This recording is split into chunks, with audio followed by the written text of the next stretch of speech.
I still remember driving. Moses had just passed away.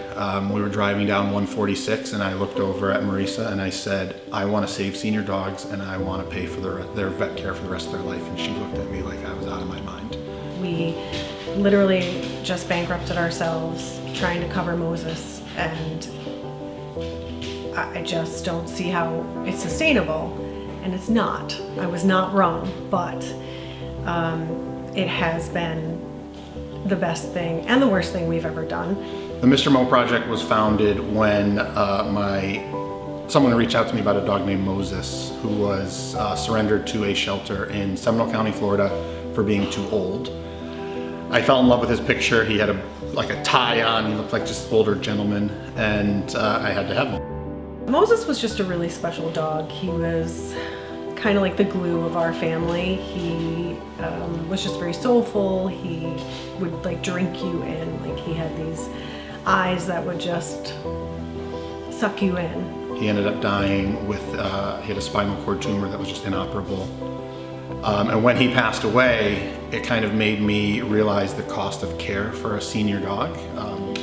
We did everything we possibly could to try to treat him. We sold our hot tub to pay for an MRI to figure out what to do. And it made us realize that there's just such a huge reason that dogs, senior dogs specifically, end up in shelters based on cost of care. We've saved, Moses has saved, probably about 1,500 dogs. So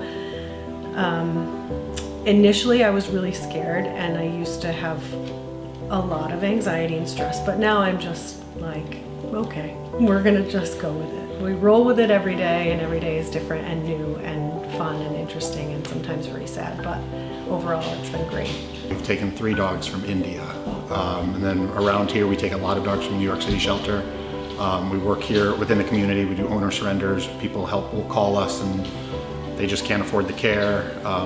Part of our program also is to try to keep dogs in homes. Senior dogs that have medical needs, if they love the dog, they have everything, but they just don't have the financial resources.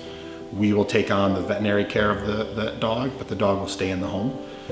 We just recently took a diabetic dog. The family loves the dog, they just can't afford the insulin every month, so we pay for that insulin, they keep their dog, works out, everybody's happy. We have about 70 dogs in foster homes throughout the country. We get them from shelters in other areas, and then we try and put them in foster homes in that area just to prevent having to transport them very far. And then we pay all their medical expenses for the rest of their life. So we stay in pretty close contact with the fosters out there and the vets. And then we just try and see them through the best of the rest. I would love for there not to ever have to be an animal rescue around, because animals are loved and taken care of, but obviously that's never going to happen. So I hope we can continue. We really want to keep Moses's legacy going. Like at the end of the day, my wife likes to say, you know, all of these dogs have lived and been given this life because one dog died, and that's where it's come from. I don't see our life ever being any different. I don't really want our life to be different now. I don't know what it's like to not have 16 plus dogs in our house. I don't know what it's like to not get calls in the middle of the night from fosters or people who need help.